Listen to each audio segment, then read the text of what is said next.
I wake before the sun most days, not because there is anything pressing to tend to, but because the house has a way of breathing differently in the dark hours. The boards softening and the furnace clicking as if it were clearing its throat, and in that half-light I can pretend for a minute that Ruth is just in the next room humming to herself, while she decides whether to start the coffee or put on her slippers first. I lie still and listen to the plain sounds of an old Nebraska morning. The hush before the first pickup rattles down our street toward the grain elevator, and the distant whistle of a freight that always made my wife smile because she said it reminded her of vacations we never took. And I tell myself that I will get up and move these old bones and let the day happen. Even if all the day intends to do is leave me where it found me, alone at the small oak table with a mug that tastes faintly of dish soap and the paper folded to the obituaries before I realize I have done it again. I am 79 and I have become a man of rituals that did not seem like rituals when I still had someone to share them with. I warm the kettle for exactly the time it takes me to count to 120 under my breath. I measure the coffee with the bent tablespoon. Ruth bent herself on the side of the sink one Thanksgiving when she was convinced the yams were burning and still laughed when she had to pry it out with a butter knife. I open the back door to let in the weather even. In winter because the air reminds me of chores on my father's farm when cold had a purpose and not just a memory. And then I sit and read headlines that mostly make me tired. And I scan for names I know, and for a moment, I cannot remember whether the family pictured in a funeral home had once bought raffle tickets from our church, or whether I only think so because grief shapes everything to look familiar. The house is modest, and it is tidy, because nothing new comes into it anymore. And what is already here knows its place. There is the recliner that lists a little to the right, because I have always sat in it crooked. There is the frame with Ruth's photograph that my son says should be digitized and saved someplace safe, which is a word that sounds to me like a locked cabinet in a room I am not allowed to enter. There is the coat rack with the same 2 sweaters I rotate week to week even, though my closet holds more than I will ever need. And if you asked me whether I am comfortable, I would say yes, because comfort is not the same as joy, and I have learned to live without one while still telling the truth about the other. Church is on Sundays if my knees will carry me down the 3 steps to the car without that lightning pinch that warns me not to be foolish. And the pharmacist greets me by name and jokes about the football team as if small talk were a duty he performs with kindness. And once a month there is breakfast at the VFW, where we talk about people who have moved away or died, as if they were late to a meeting and we are keeping their seats warm. Afterward, I drive the long way past the high school, where my son once ran laps under the glaring lights, and I remember how his breath came out in white puffs one November evening, and how proud I felt, and how I did not say it, because my own father had taught me that a boy's head should not be filled with praise he has not earned twice over. And I think that maybe in that silence there is a seed of what came after, even if it is too simple to pin a whole life on a single moment. My son is named Daniel, though everyone calls him Dan except for me, because I am the one who held the Bible over his cradle and whispered the name like a promise. And if you were to ask an outsider, they would say that we are not estranged in any formal sense. We live in the same town. We have the same dentist. We nod at the same people on the 4th of July. But there has grown between us a carefulness that feels like walking across a frozen pond and listening for the sound of a crack you cannot quite hear. And when we speak on the phone, the pauses are longer than the sentences. And when we see each other in person, we make lists of practical things we can do together. Change the smoke detector batteries, trim back the lilac, check the water heater, because practical is safe and feelings are not. And in those lists, I sometimes hear the clink of coins as if we were paying toll to cross some invisible bridge neither of us built and both of us resent. After Ruth died, it seemed to me that grief would be the thing to draw us close, that the shared loss would strip away everything else and leave two men who could admit tenderness without shame.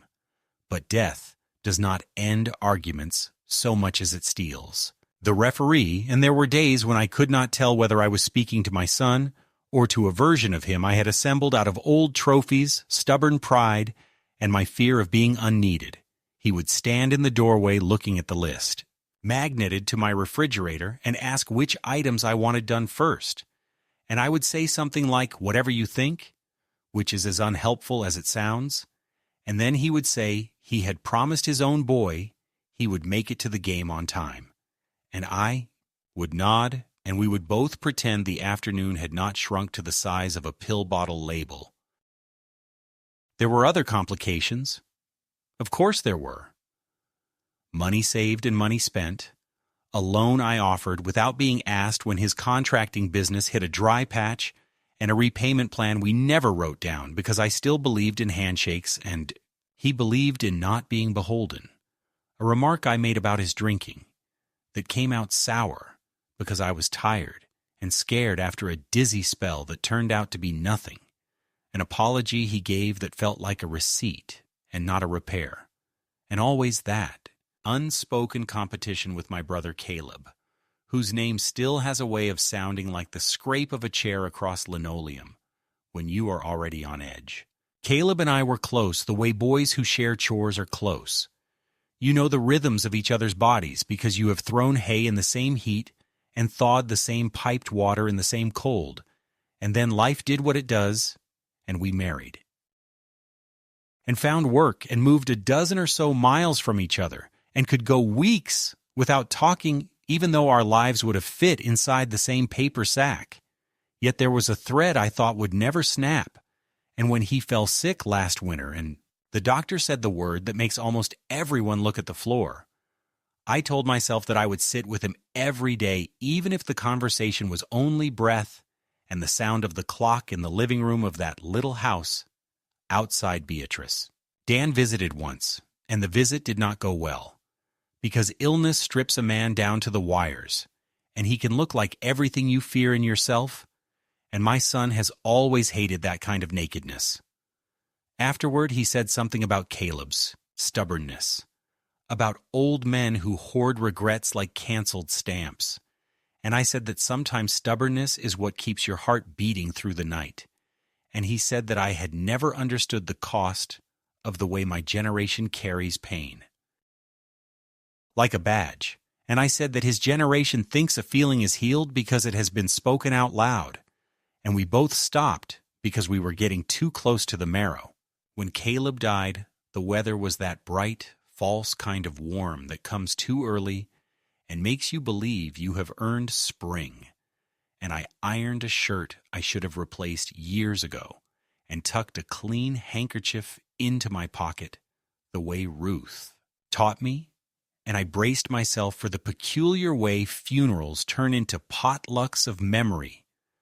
with people serving portions of stories that are half true and wholly sincere. And then in the weeks that followed, there were calls from his attorney and envelopes that smelled of copy toner and the heavy knowledge that a life that begins in a room with wailing ends in a room with papers and initials and a notary who offers you a pen as if it were a tissue. I did not think much about what Caleb might leave to whom, because there is an indecency to counting someone else's money before the dirt has settled, and anyway I have enough for the modest way I live and not much appetite for more. But I knew that Dan was curious in the way a man who has watched his father grow old becomes curious, nervously, about the arithmetic of it all. There were 2 messages on my machine from him that week that were as polite as postcards, inquiring about dates and times, and I told myself that perhaps this was an opening he did not know how to make any wider. And when I called him back and said the attorney had asked me to bring next of kin to the reading, he cleared his throat and said he could come by and drive me. and the relief I felt was embarrassingly large, and immediately pricked by the thought that I should not rely on rides like a child when I still have a license and a car that starts on the second turn even in February. I would like to say that the days leading up to that appointment were calm, but old men have a way of pacing through their own heads even when their feet are still. I found myself rearranging the same drawer 3 times, placing the screwdriver with the cracked blue handle where it belongs, moving it, returning it again, as if order in a kitchen could make up for disorder in a life. And at night I lay awake and remembered things I had not asked Caleb, not worthy things like the names of people in photographs, but small, stubborn things like why he always ate the heel of the bread first, and whether he believed that a man's regrets follow him beyond the grave or dissolve with his breath like fog over a field. In all of this there was a tender, humiliating hope that Dan and I might, sitting side by side in a room designed for straight backs and careful voices, find our way back to something that felt like family, that a moment of shared silence might soften whatever calcified between us, even if we never named it. I imagined us afterward going for a late breakfast at the diner with the cracked vinyl booths and the waitress who calls every man hon. Imagined him telling me about his boys' college, applications, and how the roof job out near the river went after the windstorm. Imagined myself making some joke about my hearing, so I would not have to ask him to repeat himself. And imagined, most of all, that he would look at me the way he used to. Look at me when I had the answers, and the world still seemed like a thing we could lift together, if we just got the angle right. If this sounds naive, I will not dispute it. A widower can mistake any errand for a chance at redemption, and a father can turn an appointment into a wish so fast he does not notice it happening. But that morning, as I buttoned my cuffs and decided to wear the tie Ruth always called my honest blue, I felt as ready as I have felt for anything since she died, as if the day would either mend something or finally tear it clean. And that too would be a kind of mercy. The morning of the appointment arrived, with that washed-out kind of light that makes even familiar streets look undecided about themselves, and I took extra care with the tie Ruth had called my honest blue, tugging the knot until it sat exactly where a respectful knot ought to sit. And when I heard Dan's truck pull up with the uneven idle, I know as well as my own breath, I felt an unreasonable spike of gratitude that he had come for me like a son ought to come for his father on a hard day. And I picked up the folder with Caleb's letters I'd found in the cedar box, because it seemed right to carry some piece of him into the room, where his life would be translated into paper and signatures and legally sufficient language that could never sound like him, no matter how careful the attorney tried to be. And as I eased myself into the passenger seat, I told Dan he could take Maple instead of the highway because the lights would be kinder at this hour, which he acknowledged with that clipped little affirmative that does not invite conversation. So we drove in the careful silence of men who do not trust their words to behave, past the shuttered feed store and the diner already half full of men in caps, nursing the first coffee of the day, and then the courthouse square where the elm that finally survived Dutch disease throws a shade so wide I always think of a tent revival and Ruth's hand squeezing mine when the hymn swelled. The attorney's office sat above a long, narrow shop that used to sell shoes and now sells whatever the internet does not, a place of candles that smell like places we have not been, and picture frames that tell you what family should look like when the camera catches them at their best. We climbed the stairs slowly because my knees, and because Dan prefers measured speed when he does not know what's waiting at the top. And a young woman with a perfect ponytail and a cardigan the color of oatmeal opened the frosted door before we could knock, asked our names even though we were the only ones on the landing, and ushered us past a coat tree that held 2 rain slickers and a hat with the dusty dignity of something that used to sit on a better head than mine. The conference room was the sort of room where people use their indoor voices even when they are alone. The carpet a color somewhere between beige and apology. The blinds arranged so that the light came in polite stripes across the table. And on that table was a bowl of mints sweating in their wrappers like nervous guests. A yellow pad with the attorney's tidy handwriting pressed into it, and a coaster set printed with little Latin phrases I pretended to understand while I tried not to tremble, with the fact of what we were doing there, which was nothing less than letting words close a body I had known since the day we chased each other through our father's corn rows and came up filthy and proud and scolded as if joy were a misdemeanor. The attorney himself, a compact man with a necktie knot that looked like it had been cinched during an argument, introduced himself as Mr. Ellerby, extended a hand that was dry and decisive, and told us that the reading would be brief because Caleb had been a clear thinker even when illness had driven him to brevity. And as he spoke, I studied the fine wrinkles at the corners of his eyes and the way he referred to my brother as your late brother Caleb, in a tone that balanced formality and something approaching respect. And for a moment, I relaxed, because respect is a thin but serviceable blanket on a cold bench. And I thought, maybe we could get through this without tearing anything that had not already been torn. He began in that steady cadence people who read for a living develop, a cadence that carries the listener even when the meaning wants to smash itself against your chest.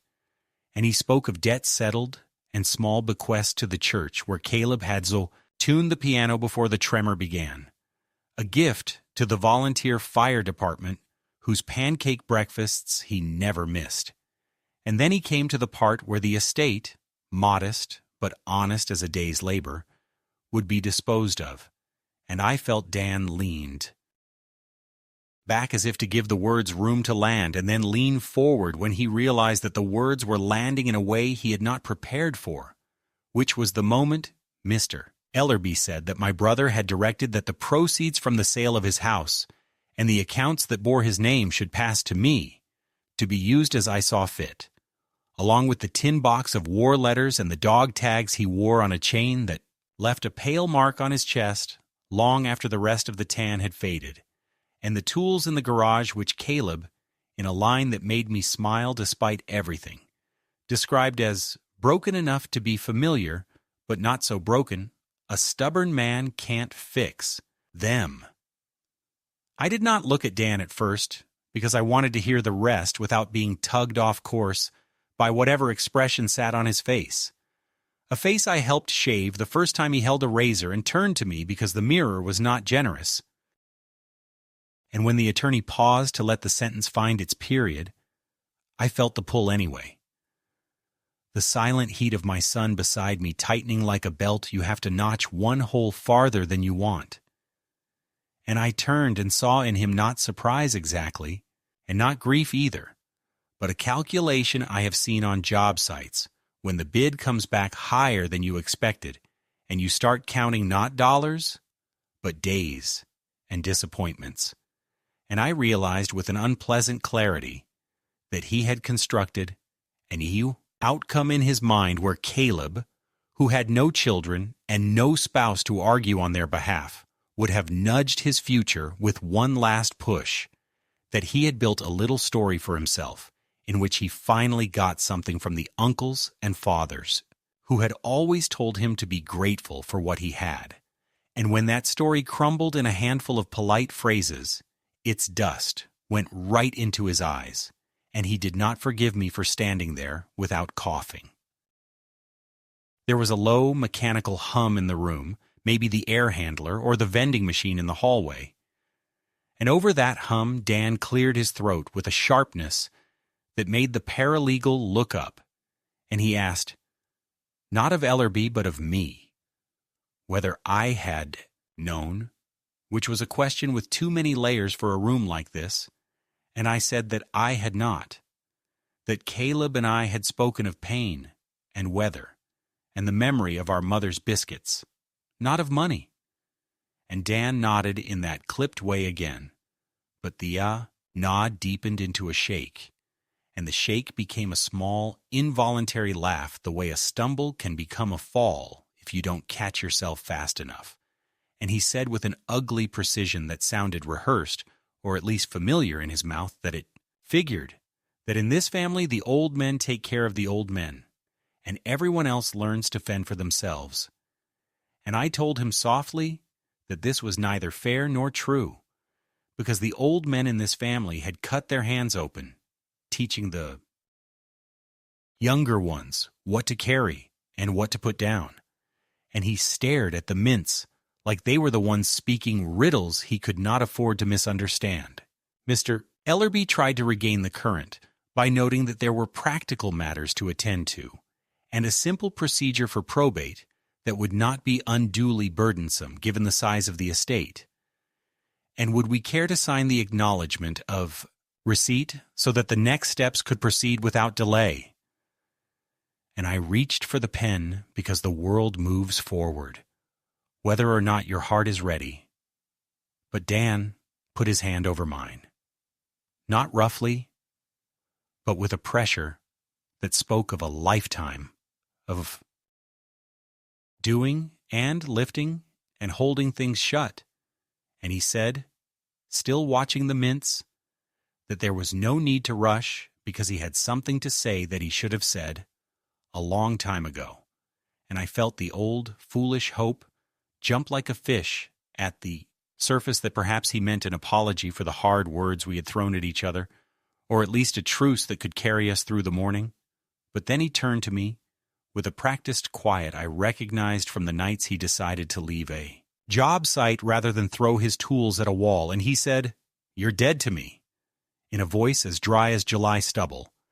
And the room did that thing rooms do when someone lobs a thunderbolt indoors, which is to grow very small and very large at the same time, while forks of silence connect everyone's eyes to the same useless place on the carpet. I do not remember breathing for a moment, only the peculiar sensation that the sentence did not strike my skin where he aimed it, but slid under my ribs and came to rest somewhere behind my sternum, like a bad nail I would carry for the rest of my days. I remember thinking absurdly of the time Ruth stood in the kitchen doorway and told me the tumor was small and the doctors were confident, and how my body had gone cold and wet then, even though the day was mild, and how later I could not explain to Caleb that the shock was not loud but slow, a seep rather than a scream. And now here I was, astonished at the way grief can learn new tricks at my age. The attorney began to say something about emotions being understandable on days like this, words that were no doubt meant to be oil on the hinge, but Dan held up one finger without looking away from me and asked if I knew how it felt to be treated. Like a man who is good for errands and batteries and a spare 50 when the bank won't clear your check until Monday, if I had ever noticed that I only called him when something broke or when I wanted company that would not talk back, and did I realize that while I and Caleb had been perfecting the art of stoic sacrifice, he had been shouldering his way through a life that never once offered him the softness I still expect from the world. Because I am old, and I have memories, and somewhere in that rush there were true things and crooked things braided together so tightly I could not pull them apart without making a mess. And when I said his name, not Dan, but Daniel, because syllables can call a man back to an earlier, gentler self, he flinched like I had tossed water on him and said he did not want my prayers or my corrections or my endearments, only my absence. I am ashamed to admit that a part of me, the part that has lived through long winters and understands conservation at the most primitive level, folded in on itself so quickly that I nearly nodded, because surrender can feel like wisdom when defeat is inevitable. But then I looked at my hands, the same hands that had steadied his bicycle seat and checked his fever and pushed $100 bill into his palm the night he confessed that he was in over his head and could not see a way out without somebody's mercy. And I said as gently as I could in that room where everything wanted to be loud, that I did not know how to die for him while still waking up in the same town and reaching for the same coffee cup, that I could give him space or silence, but not a fatherless world. And he smiled in that cold way I have seen on foremen who have just convinced themselves they are right to fire a man with a bad back. And he repeated himself very softly, as if trying the words on for fit. Dead to me. And the paralegal made a small sound that might have been sympathy and might have been irritation that the morning had turned into a play. We signed the paper anyway because paper does not care how you feel about it, and I shook Mr. Ellerby's hand and thanked him with more dignity than I felt. And I waited for Dan to walk with me down the stairs, because even in a ruin courtesy survives. But he stood staring at the blinds, as if they could instruct him in how to let less light in. So I descended alone, counting each step the way boys count free throws. And when I reached the sidewalk, the heat had come up, and the wind had gone down, and the elm tossed a lazy pattern over the hood of Dan's truck, and I understood with a clarity that had nothing to do with law or mints or careful voices that whatever path we had been on was now broken clean, that the day had set a stake in the ground and tied our ropes to different rings, and that everything after this would be measured against the sentence my son had chosen to live by. When I left the attorney's office that day, the echo of my son's words stayed lodged in my ears like a splinter that could not be pulled free, and though I told myself I would not let the humiliation settle into my bones, by the time we reached the truck and he unlocked the door without a glance in my direction, I knew the line had been crossed in a way we could never step back from. The ride home was silent, except for the rattle of loose tools in the glove box. And the silence was not the kind that allows thinking. It was the kind that presses down on your chest and makes you question every breath you take, as if even breathing too loudly might set off another round of contempt. I stared out of the window at the familiar town that looked suddenly foreign to me, the laundromat with its red neon sign blinking open. Though I knew half the machines had been broken for years, the Methodist church with its peeling paint where Ruth had once sung hymns with a voice that made the old women stop fanning themselves, and I felt like a stranger riding through the wreckage of a place that no longer had room for me.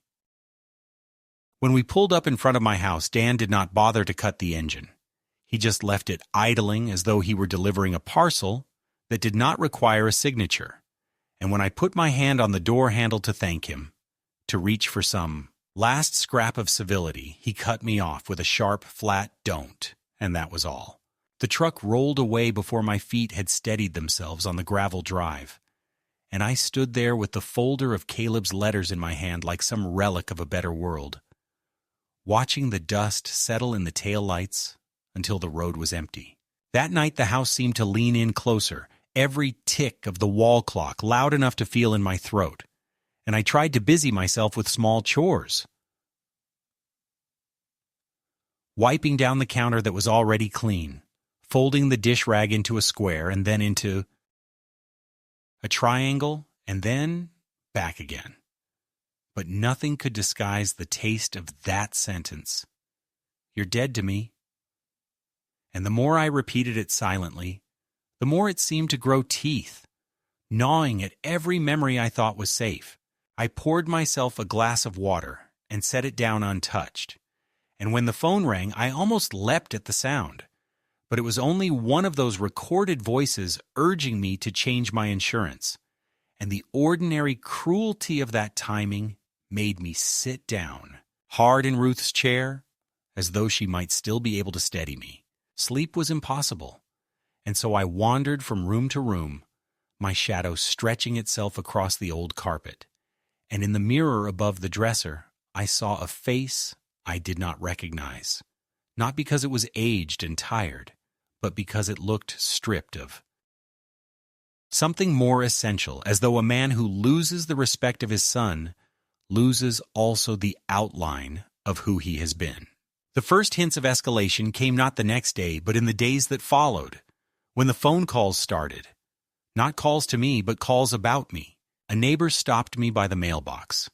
and asked in a careful voice if everything was all right between Dan and me, because she had heard from someone who had heard from him that I was not doing so well, that perhaps I was confused about my finances, and that maybe I should think about letting him help me sort things out. I laughed weakly and said I was fine, but the laughter rang hollow in my ears, and later that afternoon, I overheard two men at the diner talking about how sad it is when old folks lose their grip, how dangerous it can be when they hold on to property and money they don't understand anymore. I knew those words had not sprouted on their own. They had been planted by someone who had a reason to make me look small, and the realization that my own son was the gardener of that poison filled me with a dread I could hardly swallow. When Dan came by the following Sunday, he did not step into the house. He stood on the porch with his arms crossed like a man collecting a debt, and he asked for the keys to Caleb's truck, which had been sitting under my shed since the funeral. I told him gently that Caleb had left those things to me, not out of favoritism, but out of trust, and that I intended to keep them as they were until I decided otherwise. And he gave me a smile so tight it looked more like a crack in stone and said that I was being selfish, that Caleb would have wanted the tools and the truck to go to someone who could use them, not rot in the hands of an old man who would never again turn a wrench with real purpose. I said nothing, because I knew that anything I said would be twisted back at me. But inside I felt the slow heat of shame and anger working against each other, one telling me I had failed as a father, the other telling me I was being stripped of my rights like a man already declared absent before the obituary has even been printed. The humiliation grew sharper when I discovered that he had spoken to the attorney behind my back, questioning whether I was of sound mind when I signed the acknowledgement of Caleb's will. And though Ellerby assured me that nothing could change the fact of the papers, the very knowledge that my son had tried to unseat me from my own place in the family shook me deeper than any stranger's insult could have done. It was not just mistrust, it was erasure, the attempt to paint me as a man already gone, a body waiting to be moved aside. That night, I sat at the kitchen table and tried to write a letter to Dan, tried to find the words that could cut through his suspicion and bitterness, but every sentence broke down into fragments of apology and accusation, and in the end, I tore it up and fed it to the stove flame because nothing sounded right. Nothing sounded like a bridge strong enough to hold us. By the end of the week, I was hearing from cousins I had not spoken to in years, calling to ask whether it was true. I was planning to spend Caleb's money recklessly. Whether it was true, I had refused to let my own son help me with my accounts, and I realized that the first small stone Dan had kicked down the hill was now gathering mass and speed, becoming an avalanche of suspicion that would bury me if I did not find a way to stand against it. I looked around my house. The photographs of Ruth in her church dress, the shoebox of Daniel's childhood drawings, the checkbook with its neat rows of figures, and I thought, this is my life, and if I do not protect it, then I have already surrendered it to a boy who thinks his father is nothing more than a stumbling inconvenience. The first escalation was not the shouting in the lawyer's office, nor even the cruel sentence in the car. It was this slow, deliberate campaign to shrink me down until I fit the shape of incompetence he wanted to hang on me, so that when the next battle came, he could point to the rumors and nods of the neighbors and say, "See, it isn't me, it is everyone who knows him." And as I sat there in the dark, listening to the creak of the rafters and the faint rattle of the window against its frame, I realized with a kind of quiet horror that my own son was not only ashamed of me, but preparing the world to accept my disappearance. And that knowledge was heavier than grief, heavier even than loneliness, because it meant that the blood I had passed down was working against me, and the fight ahead would not be against strangers, but against the one man I had once believed would never abandon me. The breaking point did not arrive in a single moment of shouting or slammed doors, but in the heavy quiet of a Tuesday morning when I found a letter in my mailbox addressed in Dan's careful handwriting, the kind of deliberate strokes he used in grade school when he wanted the teacher to believe he was serious about the assignment. And though I stood in the driveway holding it as though it might burn me, I knew before I opened it that no good would come from what it carried. Inside, on lined paper torn from a pad I recognized from his office, was a note that did not bother with greetings or softening phrases, only a declaration that he intended to contest the will on grounds of undue influence, that he would speak to the court about my decline, that neighbors and relatives could testify to my forgetfulness, my frailty, my inability to manage what had been entrusted to me. And reading those words, I felt the kind of hollow collapse a man feels when a roof caves in and he is left staring at the open sky where once there had been shelter. It was not simply a legal maneuver. It was an accusation that my very existence as a capable man had ended. And worse, it was penned by the hand I had once guided across a page when he learned to write his name. That evening, I placed the letter on the table and sat staring at it for hours. And memories came unbidden. Memories I had not summoned in years. The winter when Dan was 10 and nearly lost his fingers to frostbite because he would not come inside. From sledding, and how I'd sat with him by the stove all night rubbing his hands, whispering that pain meant the blood was still fighting its way back. And the day he stood on a stage at the high school auditorium, clutching a medal from the track, searching the crowd for my face until our eyes met, and he broke into the kind of grin that makes a father feel like he has been knighted by the world. All of it came rushing back, not as comfort, but as accusation. Because how could a boy who once looked at me with such trust now prepare to strip me of my dignity in front of strangers? When Ellerby called to confirm that he had received a notice of Dan's intention, his voice was cautious, as if he feared the words might break me, and I told him calmly that I would appear wherever needed and speak the truth as I knew it. But after I hung up the phone, I felt my knees weaken, and I had to grip the counter to keep from sliding to the floor. I realized then that this was not just a family quarrel, but a war for the definition of who I was, and the battlefield was not only the courthouse, but the eyes of everyone in town who would hear pieces of the story and decide for themselves whether I was still a man worth listening to.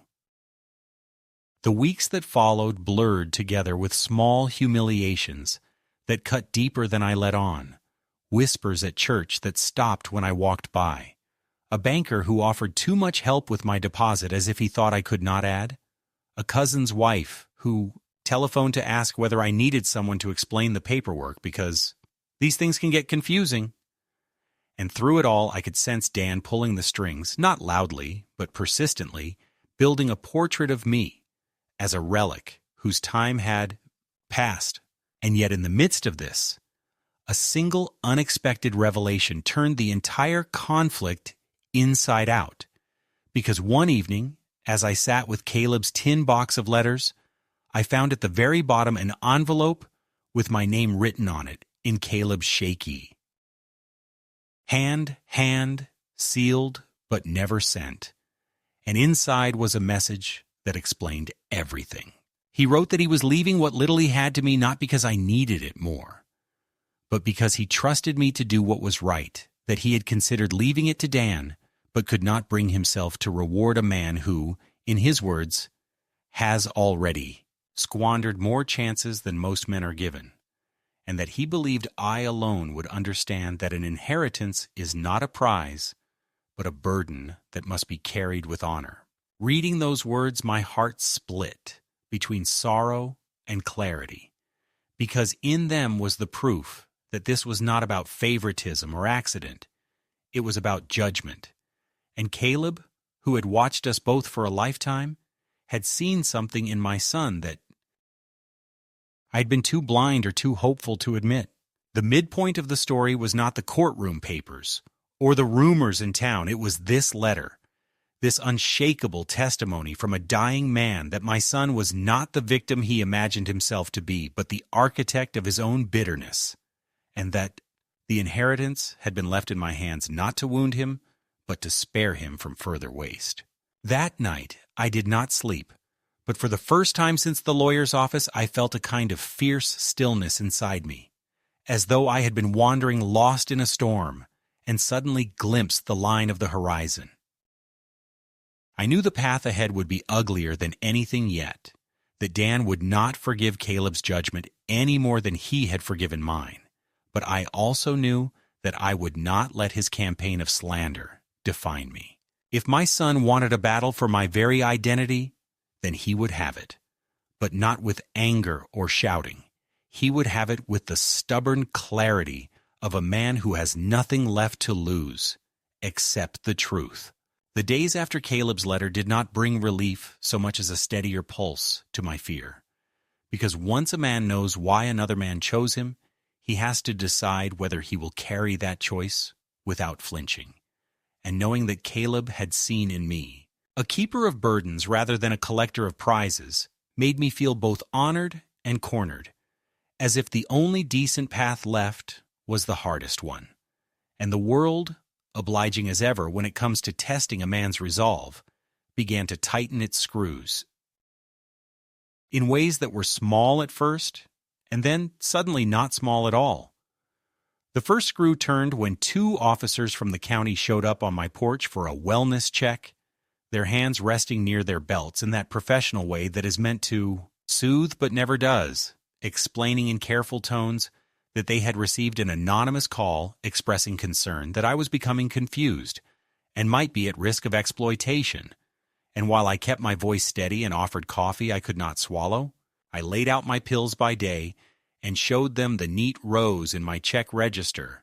and even, God help me, recited the governor's name and the date to satisfy whatever box they needed to tick. And when they left with polite assurances, I stood in the doorway after the screen had slapped shut and understood that whatever came next would not be argued in private, because my son had decided to make my competence a matter for anyone with a badge or a whisper. It would have been enough to endure that humiliation and let it pass. But escalation has a way of arriving like a summer storm that first darkens the sky and then cracks it open. And 2 days later, a tow truck rolled slow up my drive, dragging a flatbed behind it like a threat with wheels, and a young man in a branded polo stepped out to announce he had an order from Mr. Daniel to pick up his late uncle's truck and selected tools, waving a piece of paper that looked official from a distance and like a printout from someone's kitchen when I held it in my hand. I told him calmly that the property was part of an estate already acknowledged by the court, and that no one had the right to remove a single wrench without my say-so. And when he shrugged and said he was paid by the hour and could wait while I called someone, I felt the old farmer in me, the part of raised to speak quietly and carry heavy things, come forward, and I stepped between him and the shed and asked him to leave my land, not with anger, but with that cold simplicity men understand. And after a long look he did, but he did not go before, taking 3 photographs with his phone, and I knew to whom those pictures would be delivered. That evening, Ellerby confirmed what I already suspected, that Dan had filed a temporary petition to be named my conservator in the interim, citing community concerns and my supposed erratic decisions since Caleb's death. And while the judge had denied the emergency request, he had set a date for a hearing 3 weeks hence, which felt to me like 3 minutes and 3 years at once, because time behaves strangely when your name is dragged into a courtroom to be weighed and measured like an animal at auction. I slept badly and woke worse, and in the half-light between both states, the phone rang with the flat insistence of trouble. A collections office in Omaha asking to verify charges on a card I had never seen, let alone used. And by noon, a second call. Arrived about a hardware store account in my name with a mailing address that matched Dan's shop. And in the rapid, clattering way truth sometimes reveals itself, I understood that squandered chances was not just Caleb's old man judgment, but a ledger of debts my son had been concealing under paint and excuses, and that the campaign to declare me unfit was not only about pride or even inheritance, it was about access, because a man who controls an old man's accounts can plug the leaks in. His own sinking boat without ever learning to patch a hull. I went to the bank and told the manager I wanted fraud alerts on every account and a hard stop on any new lines of credit in my name, and she nodded with the kindness small-town people reserve for men, who show up dressed in their best shirt for battle. And then I walked down to the post office and rented a box so thick with brass it looked like it could bite a thief, because if Dan wanted to intercept my mail, he would at least have to break a lock to do it. I kept the letter from Caleb in my breast pocket like a talisman, and I took it out in the evenings when the house got too dark, too fast,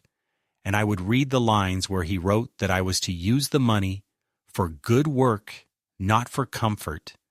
and I knew then what good work would mean. Because if Dan was determined to cast me as an obstacle between him and the only ease he could imagine, then I would choose to be a different kind of obstacle entirely, the kind a man encounters when he realizes the path he has chosen will never lead him home. I called Ellerby and told him to draft papers placing Caleb's bequest into a charitable trust in my brother's name, for scholarships at the community college trades program, welders, electricians, thus sorts of work where your hands earn your pride, and to reserve a separate, modest trust for my grandchildren, payable directly to them for tuition or tools when they asked for it themselves at 18 and older, with no role for their father beyond. Receiving a courteous notice after the fact, and while Ellerby hesitated, knowing what such a move would provoke, I told him quietly that I had been provoked enough for a lifetime, and that a man must sometimes stop arguing with rain and build a dam. Word of the trust did not remain secret for long, because secrets in towns like ours ride around in pickup beds and church bulletins, and one afternoon Dan arrived without knocking, shoulders squared into the doorway like a battering ram, demanding. To know whether it was true, I intended to launder family money through pet students and strangers, and that word, strangers, lit me up, because those strangers were boys I had seen hauling hot shingles off roofs in August, and girls with grease under their nails, who could diagnose a sputtering engine by listening to it the way a mother listens to a child's cough. And if my son could look at them and see only not us, then I had finally located the narrow gate through which his compassion no longer fit. He walked through the rooms of my house as if measuring them for an estate sale that would not require my permission, lifting Ruth's framed hymn from the mantel and setting it down too hard, tapping the window latches, opening the pantry as though proof of my incompetence might be hiding behind a can of tomatoes. And when he realized the trust papers were not here, that there would be nothing to seize, his face hardened into something like grief without softness, a grief that had in it the heat of envy and the sourness of a boy told no after too many unexamined yeses. And he said in a low, deliberate way that if I wanted a fight in public, I would have it, because he had witnesses and records and a timeline of my decline. And all at once I saw the shape of the trap he had been building, a structure made from every forgotten appointment and repeated story and misplaced key of the last 5 years, stacked like cordwood, until it resembled not ordinary aging, but a prosecutable decay. I told him then about the letter, not to taunt him, but to anchor the conversation in a truth he could not twist, and I read aloud the sentence where Caleb said he had no wish to gild the ruin of a grown man who has not yet learned that money only solves money. And Dan laughed, a short, brittle sound that reminded me of a bolt snapping under too much torque, and he called his dead uncle a sanctimonious coward. And then he called me something worse, and I said his name the way a father does when he wants to bring a son back from the edge of a cliff in the dark, but he had already stepped past the point where names could do any good. After he left, the house seemed to exhale like an animal after a chase, and I sat at the table and wrote a list longhand, because a list is how you declare dominion over the things you can still control. I called my doctor and scheduled a full cognitive evaluation, not because I doubted myself, but because I wanted the paper and the seal and the signature to place beside the rumors. I called the sheriff, who knows me from the men's breakfast and from replacing the flag on his father's grave each Memorial Day, and I explained that there had been a tow attempt and an unauthorized order, and that I would appreciate a patrol swing by now and then, not to start a file, but to anchor one should it be required.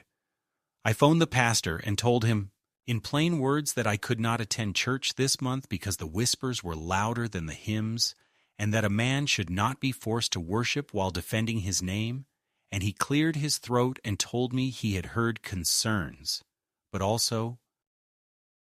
testimonies, and that he would be praying for reconciliation. And I thanked him while knowing that prayer without boundaries sometimes looks like complicity in these matters. The escalation moved from rumor to paperwork the following week when Ellerby forwarded me a copy of Dan's supplemental petition, thick with affidavits that hurt in ways only family can hurt, because there were signatures I recognized. My cousin who borrows tools without returning them, a neighbor I once pulled out of a snowbank, even the owner of the diner who has poured me coffee for 20 years. And each affidavit was a little story about the time I repeated myself, or hesitated, or misplaced a check. And as I read them, I felt the ghastly sensation of watching small, ordinary stones of aging cemented into a wall that rose between me and the world I claimed to belong to.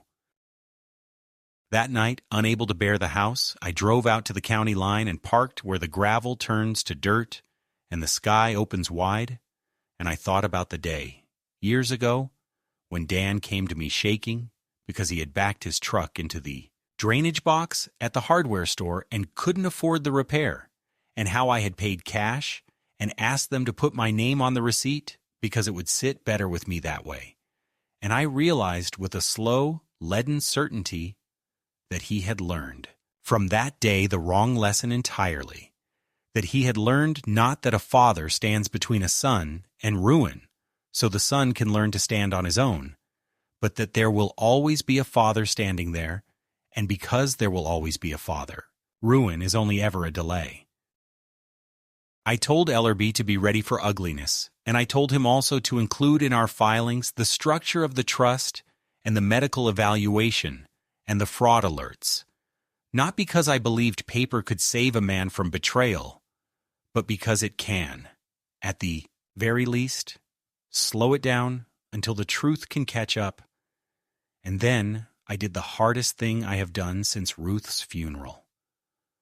I wrote to my grandchildren directly not to recruit them to my side or to poison them against their father, but to tell them that a fund would exist in their great-uncle's name for any training or schooling their hands desired, that the door would be open to them without conditions except the condition of asking, and that whatever else happened, they were loved by a man who had memorized their toddler voices and kept the napkin drawings they made at Thanksgiving in the same box where he kept Caleb's letters. I mailed those notes at the post office in the morning, and by afternoon Dan knew, which told me more than I wanted to know about who watches whose mail in this small town. The argument that followed was not a scene so much as a collapse at the quarry yard where Dan had been bidding on a small job to resurface the church lot. And when I arrived to deliver copies of the evaluation to him in good faith, he saw the envelope in my hand and assumed the worst, snatching it, tearing it, scattering my proof across the gravel like seed that would not take root in this ground. And in front of 3 men who work for him, he demanded I admit my incompetence and rescind the trust and sign a temporary power of attorney for the sake of avoiding a spectacle. And when I refused, he did what men do when righteousness runs out.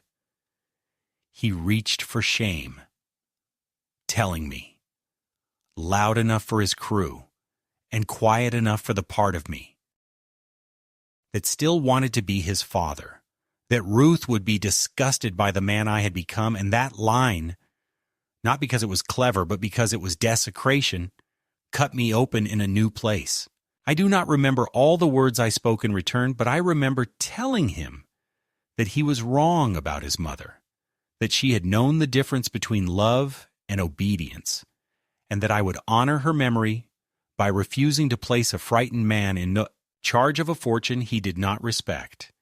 And I remember watching his face go from red to white, which is the color of a man who finally understands that the door he has been banging on will not open no matter how hard he kicks it. That night the phone rang again and I let it ring. And then it rang again and kept ringing until the machine picked up. And then I played the message. Not because I expected an apology, but because a father listens. And what I heard was not contrition, but a proposition wrapped in threat. A voice saying that if I did not come to my senses, he would bring to court everything. And for a sickening instant, I feared he meant the small, ugly secrets fathers and sons collect like splinters, my failures, his. And then I recognized the bluff, because there is nothing everything can do to a man who has already lost his son's respect. And I hung up and sat in Ruth's chair and watched the thin red line of evening sink behind the elms and realized the second escalation was complete. We were no longer a father and son trying to navigate grief and pride. We were adversaries, locked in a contest over the meaning of a life, and the only way out was through. The day of the hearing came like a storm cloud that had been building for months, and when I rose before dawn, I felt both as brittle as an old twig and as stubborn as a tree root buried deep in frozen ground. For I knew that this would not simply be a matter of documents and testimony, but the moment when my son and I would stand across from one another as adversaries, and there would be no more space left for illusions of reconciliation. I dressed with care, choosing the same dark suit I had worn to Ruth's funeral, pressing it the night before until the seams looked sharp again. And though the cloth hung looser on me than it once had, I took a kind of grim satisfaction in the way it settled on my shoulders, as if the weight of mourning had been repurposed into the armor of defiance. I drove myself to the courthouse, because I wanted it known by everyone who whispered about my decline that these old hands still turned the wheel. And as I parked between 2 glossy new trucks, I saw my reflection in the glass and thought that if they were looking for a feeble relic, they would be disappointed, for the man staring back at me was still upright, still present, still capable of choosing his own steps. Inside the courtroom, the air smelled of varnish and old paper, and the benches creaked under the weight of a few curious neighbors who had come, not out of loyalty, but out of the small-town hunger to watch a family tear itself apart. And when Dan entered flanked by his attorney, he did not glance in my direction, though I felt his presence like a draft through a broken window, and I braced myself. The judge, a woman I remembered from years ago when she was still a county clerk, began the proceedings with a steady voice, and soon enough the accusations were laid out. That I was forgetful, that I repeated myself, that I misplaced bills and confused dates, that I had signed documents without understanding them, and that I was therefore unfit to manage Caleb's estate and my own affairs. They produced affidavits from cousins and neighbors, stories twisted from small mishaps into a pattern of decline, and as I listened, I felt my jaw tighten. Not because the words were new, but because I could hear Dan's voice behind them, stitching them together into a net he hoped would drag me down. When my turn came, Ellerby stood with quiet confidence and produced the medical evaluations I had insisted upon, reports from doctors with clean signatures and long titles declaring me of sound mind, and he placed them before the judge with the steady assurance of a man laying stones in a foundation. But paper alone could not restore a father's dignity, and so when the judge asked if I wished to speak, I rose slowly, feeling every gaze upon me, and I told them in a voice that trembled only at first that I was not a perfect man, that I had made mistakes,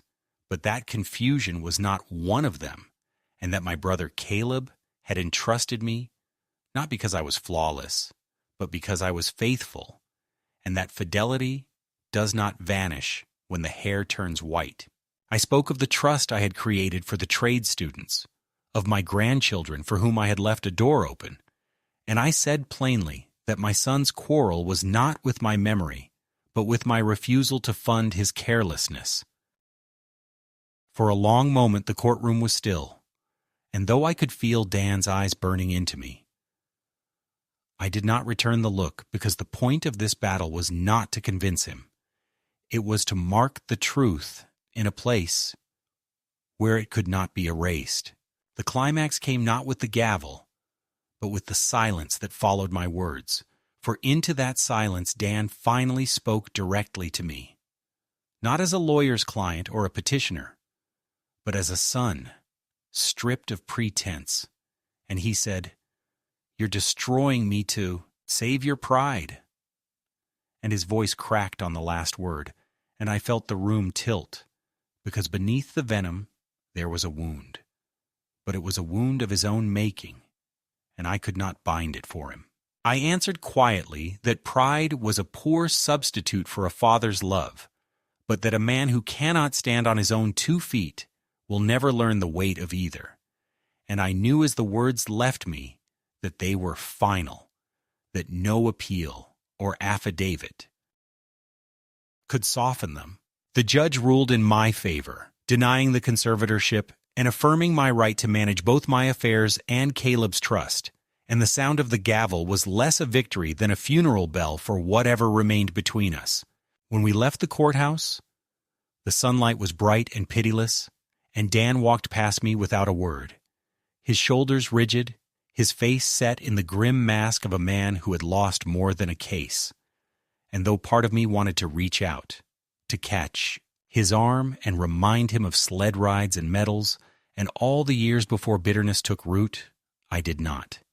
because the time for reminders had passed, and he had chosen to be my accuser rather than my son. I stood on the courthouse steps with the papers in my hand and felt not triumph but exhaustion, yet beneath it all a strange, steady calm, because the fight was over. The verdict was clear, and though the cost was the final severing of the bond between us, there was also a release, as if at last I could breathe without waiting for the next blow. That was the climax, not the sound of a gavel or the murmur of a crowd, but the quiet realization that I had defended my life against the one who should have guarded it, and that though the battle had left me scarred, it had also left me free. I woke the next morning with a kind of emptiness that was not despair, but a room that had finally been cleared of boxes, the dust still hanging, but the floor visible at last, and I sat with my coffee at the small oak table and listened to the house breathe, and to the faint traffic on Maple as it threaded past the elm like a polite river, and I understood that the worst of the storm had spent itself, not because I had won anything worth boasting about, but because I had stopped surrendering, and that difference, though quiet, is the hinge on which an old life can turn into a new one without anyone outside noticing. I shaved carefully, as if I would be inspected by Ruth's bright eye,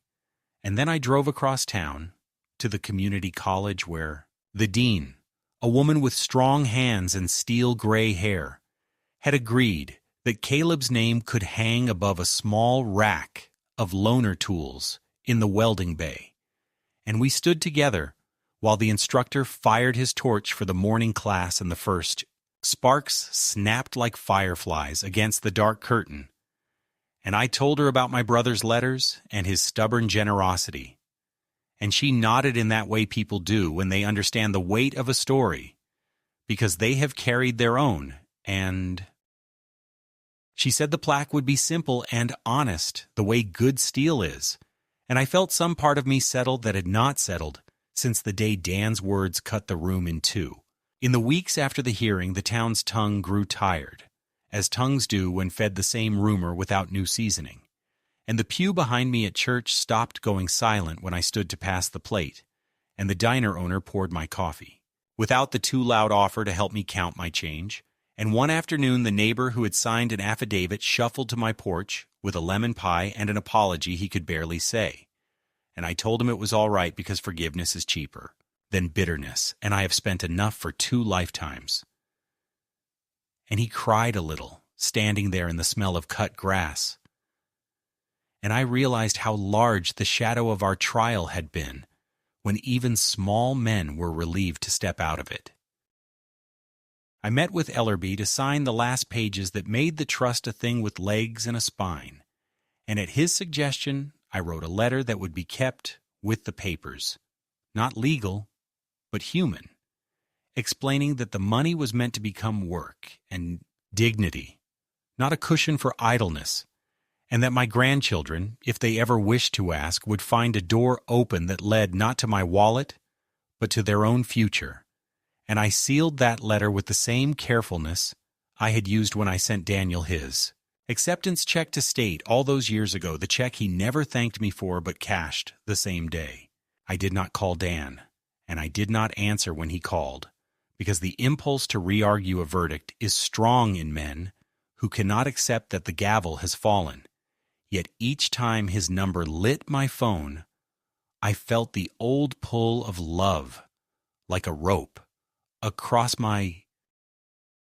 chest, and I would sit until the light went dark, telling myself that silence is not vengeance, but mercy, when every word we might speak would only add another brick to a wall already too high to climb. And on the rare nights when regret came prowling, I would read again the line in Caleb's letter that said, "Inheritance is a burden to be carried with honor," and I would fall asleep with that phrase still warm in my mouth, like a prayer I could finally believe. The first scholarship checks went out on a windy Thursday, and the dean invited me to watch the students open their envelopes, so I stood at the back of the shop in my honest blue tie, while the instructor handed them out like licenses to breathe, and a narrow-shouldered boy with burnt sleeves looked up at the plaque and then at me, and said thank you in a voice that had not yet learned to hide its own gratitude, and a young woman with oil on her cheek tucked the check into her boot, as if to keep it near the ground, and I felt a fullness I had not felt since Ruth sang under the high ceiling of the church at Christmas time, a fullness that had nothing to do with triumph and everything to do with usefulness, which is the closest thing to joy I have left, and perhaps the only kind worth trusting at my age. A week later, an envelope arrived in careful handwriting I did not recognize,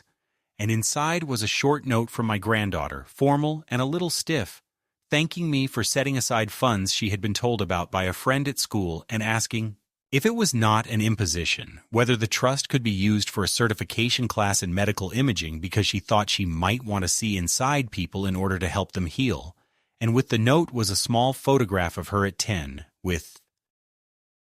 a crooked paper hat from Thanksgiving, and though I did not know how that picture had come to me, I knew who had taken it, and I sat a long while with it in my hand, not weeping, just letting my heart feel the weight of a bridge that might yet be built by someone who had not helped to burn the last one. I wrote back with a steady pen that yes, of course, that is exactly what the money is for. And I told her that her great-uncle would have liked the idea of a woman using machines to make the invisible visible. And I included a story about how she once drew a turkey on a diner napkin and insisted the tail feathers be counted correctly. And I mailed the letter at the late window so it would leave town before anyone had time to reconsider. I do not pretend that solitude has become sweetness, only that it is no longer a punishment. And while the house still feels too big in the evening, and the chair across from me still keeps Ruth's shape like a tide line, I have found ways to fill the hours that do not depend on anyone else behaving better than they have proven they can. And sometimes I drive to the courthouse square and sit under the elm and watch the door where Dan and I became strangers with the same name.